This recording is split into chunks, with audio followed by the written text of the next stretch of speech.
पूरे संसार में, पूरी दुनिया में, ह्यूमन काइंड में, हमारी लाइफ में सवालों का इम्पोर्टेंस क्या है, इससे कौन अनजान है। कौन ये नहीं जानता कि सवाल कितने ज़रूरी होते हैं। जितने अच्छे सवाल होंगे उतने ही अच्छे जवाब मिलेंगे। यदि न्यूटन ने पेड़ से गिरते हुए एप्पल को देखकर अपने आप से ये सवाल नहीं पूछा होता कि आखिर ये एप्पल ज़मीन पे ही क्यों गिर रहा है, तो शायद हमें आज ग्रेविटी का डेफिनेशन नहीं पता होता। यदि कुरुक्षेत्र की रणभूमि पे अर्जुन ने श्री कृष्ण से सवाल नहीं पूछे होते, तो आज हमारे पास गीता का उपदेश नहीं होता। तो इसीलिए सवाल बहुत ज़रूरी हैं। आज मैं आपसे पूछूंगी 3 सवाल, बहुत ही इंपॉर्टेंट पर्टिनेंट क्वेश्चंस, बहुत ही ज़रूरी 3 सवाल। और यदि आपने बहुत ही ईमानदारी के साथ, बहुत ही ऑनेस्टी के साथ उन तीनों सवाल के जवाब दिए, तो मैं ये यकीन के साथ कह सकती हूँ कि उसी वक्त से आपके जीने का तरीका बदल जाएगा और आपके सोचने का नज़रिया बदल जाएगा। सवाल बहुत ही ज़रूरी होते हैं अपने थॉट प्रोसेस के लिए, क्योंकि थॉट प्रोसेस एक ट्रेन की तरह होता है, हमारी थिंकिंग ट्रेन के डिब्बे की तरह होती है जो कि बस चलती ही जाती है। और सवाल जो हम अपने आप से पूछते हैं, हमारे जो मन में उठता है, वो एक इंजन की तरह काम करता है, वो ड्राइविंग फोर्स है। तो जैसे सवाल उठते हैं वैसे ही हमारे थॉट प्रोसेस शुरू हो जाते हैं। इसीलिए तैयार हो जाइए उन 3 सवालों के लिए। मेरा पहला सवाल है आपसे कि क्या आपके मन में किसी भी इंसान के लिए कोई नेगेटिव फीलिंग है, कोई इल फीलिंग है? कभी आपने ऐसा सोचा है किसी के बारे में कि वो मेरे साथ अच्छा व्यवहार नहीं करता, उसने मेरे साथ अच्छा नहीं किया, वो एक अच्छा इंसान नहीं है, उसके लिए मेरे लाइफ में कोई जगह नहीं है, मेरे दिल में कोई जगह नहीं है? बहुत बार ऐसा होता है कि हमारी लाइफ में कुछ गलत हो जाता है और उसका जिम्मेवार कोई और होता है, तो हमारे अंदर वो ऑटोमेटिकली उस इंसान के लिए नेगेटिव फीलिंग आनी शुरू हो जाती है। यदि हम कोशिश भी करते हैं उस नेगेटिविटी से दूर जाने का, तो हम कुछ देर के लिए तो दूर हो जाते हैं, लेकिन जैसे ही वो इंसान सामने आता है या उसकी कोई बात होती है या उसकी कोई चर्चा होती है, तो वापस से वो सारे थॉट्स हमारे अंदर आने लगते हैं और हम फिर से वही सब सोचने लगते हैं या बोलने लगते हैं कि वो इंसान अच्छा नहीं है, उसने मेरे साथ गलत किया, उसने मेरे साथ ये किया, उसने मेरे साथ वो किया। तो ये सारी नेगेटिविटी आपके अंदर वापस से आ जाती है। तो आप अपने आप से वो सवाल पूछिए कि क्या किसी के लिए भी आपके अंदर ऐसी कोई इल फीलिंग है, ऐसी नेगेटिव फीलिंग है? यदि नहीं है तो ये बहुत ही अच्छी बात है। यदि आपके अंदर किसी के लिए भी नेगेटिव फीलिंग नहीं है, इसका मतलब कि आप बहुत पीसफुली अपनी लाइफ को जी रहे हैं। आपने अपना एक स्टैंडर्ड सेट किया है, आपने अपनी एक इंडिविजुअलिटी सेट की है जो कि किसी के भी कुछ करने से इन्फ्लुएंस्ड नहीं होती है। इसीलिए ये बहुत अच्छी बात है। लेकिन यदि आपके अंदर किसी भी इंसान के लिए, चाहे वो आपका कोई फ्रेंड हो, आपका कोई रिलेटिव हो, आपके कोवर्कर हो, आपका एम्प्लॉयर हो, आपके एम्प्लॉय हो, कोई भी ऐसा इंसान जिसके लिए आपके अंदर कोई भी नेगेटिव फीलिंग है, तो आप उसके बारे में ये सोचिए कि क्या उसने कभी भी आपकी लाइफ में कुछ भी अच्छा किया है, या उसने कभी भी ऐसी कोई भी बात की जिससे कि आपको खुशी मिली, वो खुशी चाहे एक पल की ही हो, या कभी भी एक पल के लिए वो इंसान आपको अच्छा लगा। एक अच्छाई 100 बुराई पे भारी पड़ती है। इसीलिए जब भी आप उस इंसान के बारे में सोचें या ख्याल आए आपके अंदर, या उसके बारे में कुछ बातें हो रही हों, तो आप उसकी बस एक अच्छाई के बारे में सोचिए, एक उस पल के बारे में सोचिए जिसकी वजह से आपकी लाइफ में कुछ अच्छा हुआ हो, या जिसकी वजह से आप कभी खुश हुए हों, या जिसकी वजह से आपने कभी आपके चेहरे पे हंसी आई हो। बस वो एक पल के बारे में सोचिए और फिर देखिए कि वो सारी नेगेटिविटी दूर हो जाएगी, क्योंकि हम नेगेटिविटी से जितना दूर भागेंगे वो हमें उतना ही पकड़ेगी। इसीलिए वो उससे दूर नहीं भागना है, उससे अपने आप से बिल्कुल खत्म कर देना है। और ये तभी संभव हो पाएगा जब आप उस इंसान के बारे में बस एक अच्छी बात सोचें, और जब वो अच्छी बात आप सोचेंगे तो वो सारी बुराई दूर हो जाएगी। तो आप ऐसा कीजिए और देखिए कि आपके सोचने का नजरिया बदल जाएगा। मेरा दूसरा सवाल है, यदि आपको अपॉर्चुनिटी मिले कि आप अपनी लाइफ को रिवाइंड कर लें और पिछले 10 साल को आपको वापस से जीना है, आप 10 साल पीछे अपनी लाइफ में चले जाएं, तो क्या आप वैसे ही अपनी लाइफ को जिएंगे जैसे आपने अपनी लाइफ को जी है पिछले 10 सालों से? यदि आप वैसे ही जीना चाहेंगे, तो इसका मतलब है कि आप अपॉर्चुनिटीज़ को एक्सप्लोर नहीं करना चाहते, आप अपने कंफर्ट जोन से बाहर नहीं निकलना चाहते, आप आगे किसी भी पॉसिबिलिटी को आप नहीं एक्सप्लोर करना चाहते अपनी ग्रोथ के लिए, कुछ नया अचीव करने के लिए। आप जिस भी स्टेट में हैं उससे आप खुश रहना जानते हैं, आप और कुछ नया नहीं करना चाहते अपनी लाइफ में, क्योंकि ऐसा कभी नहीं हो सकता कि हमारी लाइफ में कुछ हमसे गलतियां ना हो, लेकिन उस गलतियों से हम सीख कर उसे सुधारें, ये बहुत इम्पॉर्टेंट है। लेकिन यदि आपने अपनी लाइफ में ये चूज़ किया है कि यदि 10 साल पीछे आप जाएं और वापस से वैसे ही अपनी ज़िंदगी को जिएं, इसका मतलब है कि आपने अपनी गलतियों से कुछ नहीं सीखा, आप कुछ और अचीव नहीं करना चाहते, आप कुछ अपनी लाइफ में और नहीं बदलना चाहते।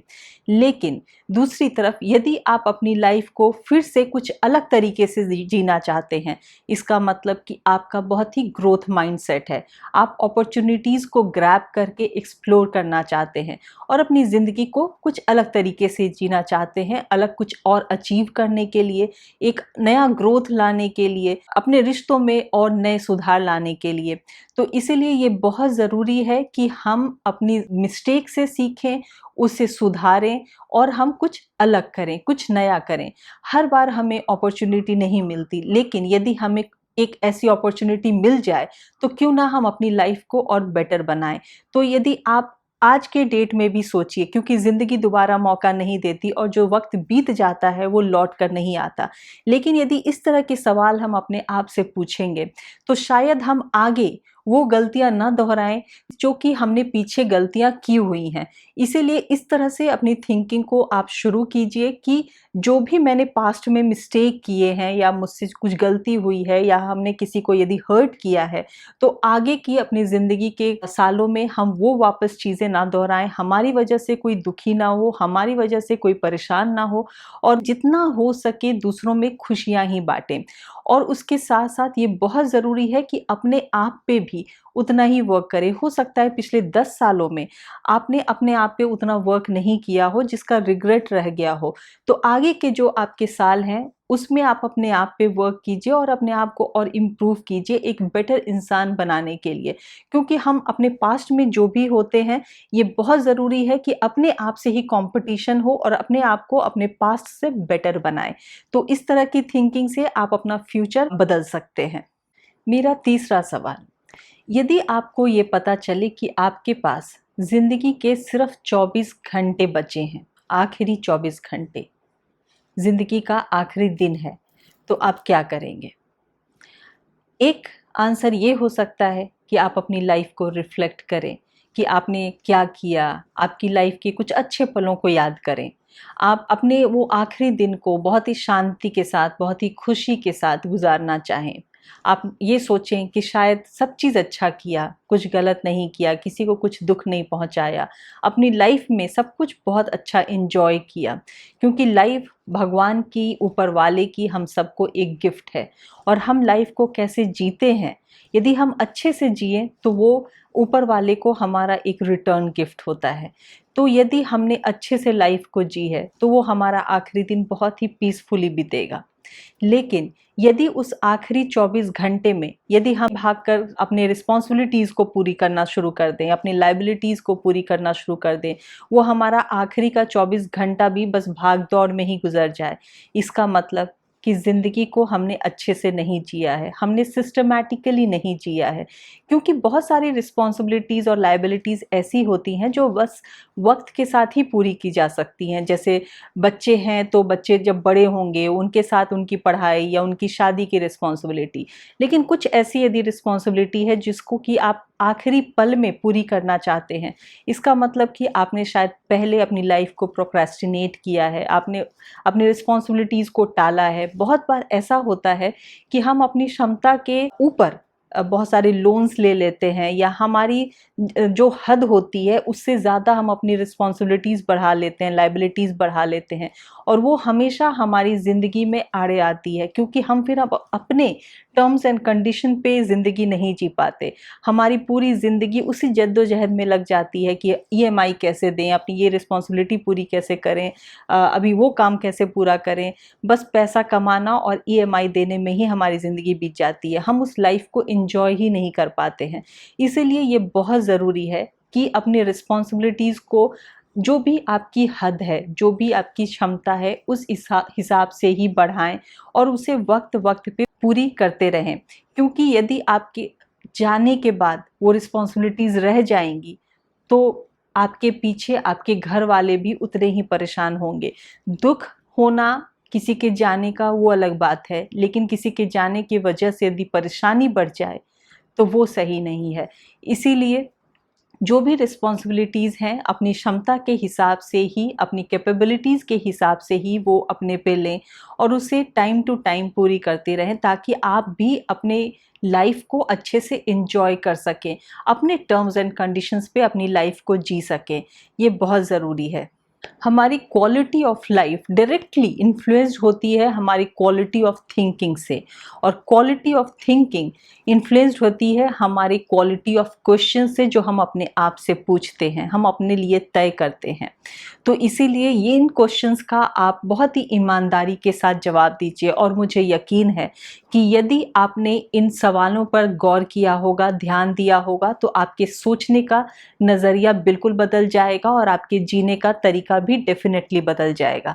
यदि आपको ये वीडियो अच्छा लगा हो, यूज़फुल लगा हो, तो मैं आपसे रिक्वेस्ट कर सकती हूँ कि इसे लाइक कीजिए और अपने चाहने वालों के साथ इसे शेयर कीजिए।